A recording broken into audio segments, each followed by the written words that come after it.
हरी शरणम गाइस। तो चलिए अपना रिवाइज करते हैं भगवत गीता से ओसीटी का।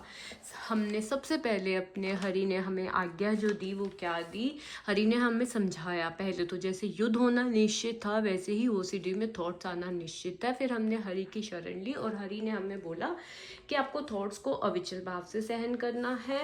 थॉट्स का आना जाना निश्चित है। युद्ध में कल्याण नहीं करना आपको, लेकिन कल्याण मीन्स कोई रिचुअल्स नहीं करने हैं। ठीक है, मन का जो धर्म जितनी भी अर्ज पैदा करता है आपको उसको त्यागना है। राग नहीं रखना रिचुअल से, द्वेष नहीं रखना भी मुझे थॉट्स क्यों आए।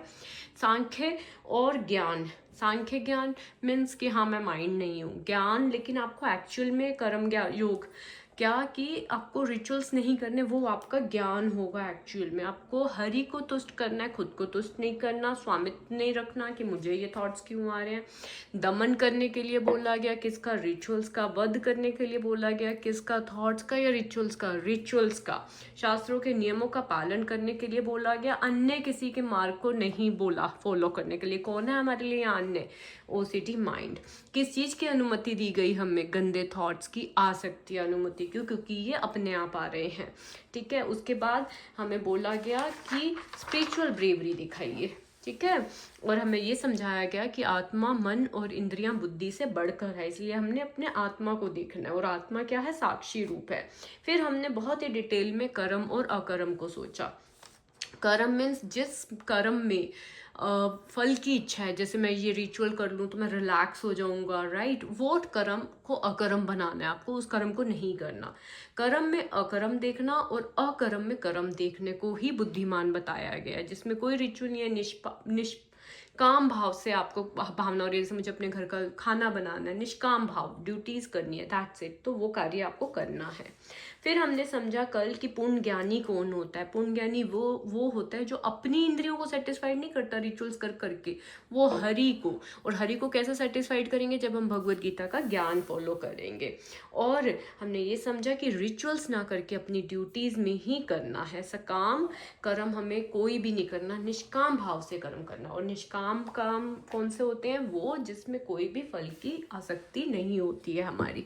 चलिए अब हम आगे बढ़ते हैं अपना, और हमें यहाँ पे ऐसा ज्ञानी पुरुष पूर्ण रूप से संयमित मन तथा बुद्धि से कार्य करता है, अपनी संपत्ति के सारे स्वामित्व को त्याग देता है और केवल शरीर निर्वाह के लिए कर्म करता है। इस तरह कार्य करता हुआ वह पाप रूपी फलों से प्रभावित नहीं होता। कौन ज्ञानी पुरुष कैसे कार्य करता है, यहाँ ये बताया गया है। ज्ञानी पुरुष कार्य करता है अपने संयमित मन से और बुद्धि से। क्या मतलब है इसका, कि इसका मतलब ये है कि जैसे वो भावनाओं या इच्छाओं से कार्य नहीं करता। ठीक है, यहाँ पे लिखा गया ना कि मन और बुद्धि से कार्य करता है।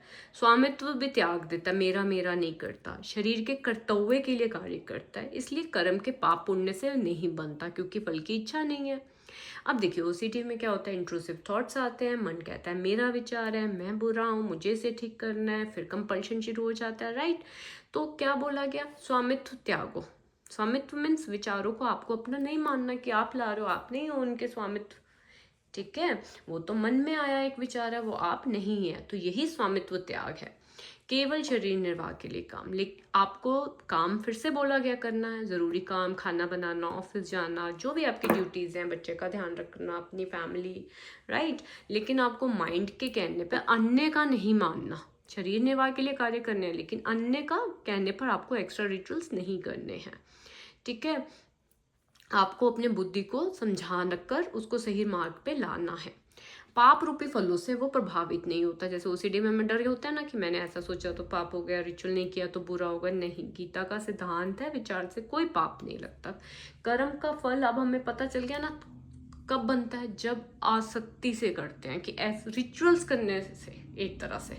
लेकिन जब हम रिचुअल्स ही नहीं कर रहे, हम तो मुक्त है ना, फिर कर्म का फल हमें बांधेगा ही नहीं। ठीक है, तो रिचुअल नहीं, बुद्धि से निर्णय लेना है आपको, ज्ञानी बनना है। ज्ञानी पुरुष मन और बुद्धि से करता है, इमोशन से, थॉट से, डर के कार्य नहीं करता वो। ओके, चलिए आगे। हाँ जी, हरि भावनावृत व्यक्ति कर्म करते समय कभी भी शुभ या अशुभ फल की आशा नहीं रखता। अब जो हरि भावना में मीन्स जिसने अपने आप को हरि में सरेंडर कर रखा है, हरि के आदेश का पालन कर रहा है, वो कभी भी शुभ या अशुभ फल की आशा नहीं रखता। मीन्स वो ये नहीं सोचता कि मुझे अच्छे थॉट्स आए, या वो ये नहीं कहता कि मुझे गंदे थॉट्स क्यों आ रहे हैं। ना वो इन जो थॉट्स आते हैं उस पर रिचुअल करके वो सेटिस्फाई होता है। मीन्स वो ओसीडी थॉट से नहीं डरता। ठीक है, सब फल जो है वो परमात्मा के हाथ में है। ठीक है, फल की चिंता नहीं रखता। जो हरि भावनामृत व्यक्ति होता है उसको थॉट से इम्पैक्ट नहीं होता, अच्छे आए बुरे आए, रिचुअल्स करने या ना करने पर उसको कोई आशा नहीं होती है। ठीक है, उसके मन तथा बुद्धि पूर्णता वश में होते हैं। अब मन ओसीडी में क्या होता है, अनकंट्रोल्ड माइंड होता है ना, मन विचार लाता है, बुद्धि निर्णय लेती है, लेकिन जब थॉट आता है मन फिर से कहता है चेक करो, बुद्धि अगर डिसीजन ले ले नहीं ज़रूरत नहीं है। ठीक है, तो यही मन पर बुद्धि की विजय है। तो आपको बुद्धि को थोड़ा सा समझाना होगा। ठीक है, उसको पता है कि वो परमात्मा का अंश है, अंश रूप में उसके द्वारा संपन्न कोई भी कर्म उसका ना होकर उसके माध्यम से परमेश्वर द्वारा संपन्न होता है। मीन्स वो ये समझता है कि मैं करता नहीं, मैं माध्यम हूँ। ठीक है, मैं कौन हूँ, मैं माध्यम हूँ। मीन्स प्रभु के द्वारा हर चीज़ हो रही है। और जो थॉट्स हैं वो भी एक दिमाग की एक्टिविटी है। ठीक है, इंद्रिय तृप्ति की कामना, उसकी निजी इंद्रिय तृप्ति की कोई कामना नहीं होती। वो अपने रिलीफ के लिए रिचुअल नहीं करता। साफ साफ लिखा है, जो हरि भावनामृत व्यक्ति होता है वो क्या होगा, भगवत इच्छा, जो भगवत उसको आदेश दे रही है वो उसको अनुगाम करेगा, फॉलो करेगा। उसको खुद की अपनी पर्सनल इंद्रियों को सेटिस्फाई करने की कोई इच्छा नहीं होती है। ठीक है, कर्म के द्वारा वो अपना निर्वाह करता है, मेहनत करता है उसको अपनी अपनी चीज़ों के लिए। तो ओवरऑल अभी हमारा क्या था कि जो हरि भावनावृत व्यक्ति है, कार्य करते समय थॉट्स आ जाते हैं ना, हम कुछ भी कर रहे हो, शुभ या अशुभ फल की आशा नहीं रखता। मीन्स यहाँ पे ये है कि कार्य करते समय अगर मन में हमारे अच्छे या बुरे विचार भी आ जाएं तो लेकिन वह उनके फल यानी अच्छे या बुरे होने की वो चिंता नहीं करता। ठीक है, मतलब रिचुअल्स करने में नहीं लग जाता, क्योंकि उसको पता है कि थॉट्स आने जाने की अनुमति है।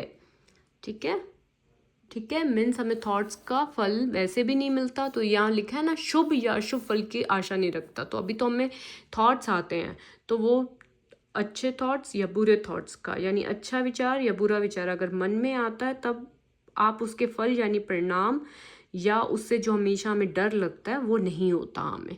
ठीक है, आशा नहीं रखता। ठीक है, बिना परिणाम की चिंता करे कि शुभ विचार आया तो मुझे रिचुअल करना है, शुभ विचार आया तो ठीक है खुश हो जाऊँ, अशुभ विचार आया तो मुझे रिचुअल करना है। राइट, ऐसा कुछ भी वो नहीं करता और अपनी ड्यूटीज़ करता है। क्यों? क्योंकि वो हरि भावनामृत है, और हरि भावनामृत ही हमारा मेन जॉब है। इसको आप इस तरह से भी बोल सकते हैं, शुभ या अशुभ फल की आशा नहीं रख सकता कि उसके जो थॉट्स हुए हैं उसका फल क्या होगा, जो उसके माइंड में थॉट्स आ गए अच्छा होगा गंदा होगा, वो ऐसी कोई आशा नहीं रखता। थॉट आया आया बस, दैट्स इट। वो उसको ठीक करने के लिए ना रिचुअल्स करता है ना कुछ। क्यों? क्योंकि वो हरि भावनामृत है। देखिए, जो हरि भावनामृत व्यक्ति होता है वो अपने जीवन निर्वाह के लिए अनुचित साधनों के द्वारा, मीन्स गलत साधन, अनुचित क्या है, गलत साधन, गलत साधन के द्वारा धन संग्रह करने की आवश्यकता नहीं पड़ती। जो कर्तव्य है ना उसी से ही, जो शास्त्र सम्मत आज्ञा है उससे ही धन को संग्रह करने की आवश्यकता उसको लगती है। गंदे ढंग से, गलत ढंग से उसको नहीं लगता कि मुझे धन संग्रह करके अपना जीवन निर्वाह करना चाहिए। अब ऐसे ही क्या होता है कि हरि भावनामृत व्यक्ति जो है वो अपने जीवन निर्वाह के लिए अनुचित साधनों की जरूरत नहीं मानता। राइट, वैसे ही ओसीडी में क्या है कि जो थॉट्स हैं उसको हम अपना नहीं मानते, क्योंकि वो थॉट्स भी क्या है, एक मतलब एक प्रॉब्लम के कारण आ रहे हैं। राइट, अनुचित हो गया ना, तो इसीलिए उस थॉट्स को अगर हमने अपने आप को हरि का माना हुआ है तो हम उस थॉट्स को अपना नहीं मानते। राइट, और उन पर कंपल्सिव एक्शंस नहीं करते। ओके, आपको समझ आया? बहुत ही कैची पॉइंट है अगर आप समझो तो। देखिए, जीवन निर्वाह के लिए अनुचित साधनों के द्वारा धन संग्रह करने की आवश्यकता नहीं होती। ऐसे ही थॉट्स आते हैं लेकिन हम उनसे प्रभावित नहीं होते, क्योंकि वो आपके थॉट्स नहीं है, वो ओसीडी के कारण है, अनुचित वे से आ रहे हैं वो। ठीक है, तो इसीलिए वो आपको उस पर रिएक्ट करने की कोई ज़रूरत नहीं है। ठीक है, अतः वह ऐसे भौतिक पापों से कलमशग्रस्त नहीं होता है। भौतिक पापों से कलमशग्रस्त नहीं होता। भौतिक पाप मीन्स जैसे कि इंट्रूसिव थॉट्स हो गए, अच्छे आ रहे हैं बुरे आ रहे हैं, आने पर भी आप उन्हें गलत या पाप वाला मानकर परेशान नहीं होते, क्योंकि वो भौतिक हैं। भौतिक मीन्स आप नहीं ला रहे हो, वो थॉट्स हैं, वो आ रहे हैं। तो इंट्रूसिव थॉट्स आने पर भी आप उन्हें गलत या पाप वाला मानकर परेशान नहीं होते, कलमशग्रस्त नहीं होते। ओके, क्योंकि आप कोई कंपल्सरी रिचुअल या ओवर करेक्शन नहीं कर रहे। ठीक है, वह अपने समस्त कर्म फलों से मुक्त रहता है। मीन्स थॉट आता है, ठीक है, लेकिन आप कोई रिचुअल्स नहीं करते, आप केवल अपनी ड्यूटीज़ करते हैं। थॉट के आने पे जो आपको अदर माइंड ने कहा आप उसको नहीं करते हो, तो आप कर्म फल से मुक्त रहते हो। आप अपनी केवल ड्यूटीज़ करो निष्काम भाव से, तो आप समस्त कर्म फलों से मुक्त रहते हैं। ठीक है, तो मेन जो है थॉट आते हैं, लेकिन हम उनसे प्रभावित नहीं होते, हम उसके अच्छे या बुरे की चिंता नहीं करते, केवल और केवल अपना कार्य करते हैं। ठीक है, तो मेन टीचिंग्स आज की जो हमने करी है वो ये करी है कि ज्ञानी पुरुष का समझा। ज्ञानी पुरुष कौन होता है? ज्ञानी पुरुष वो होता है जो मन और बुद्धि को संयमित करके कार्य करता है, स्वामित्व त्याग देता है, केवल शरीर निर्वाह के लिए कर्म करता है, माइंड के कहने पे कुछ नहीं करता, केवल अपने शरीर निर्वाह के लिए जो ज़रूरी है, एक्स्ट्रा एक्टिविटीज़ नहीं करता है।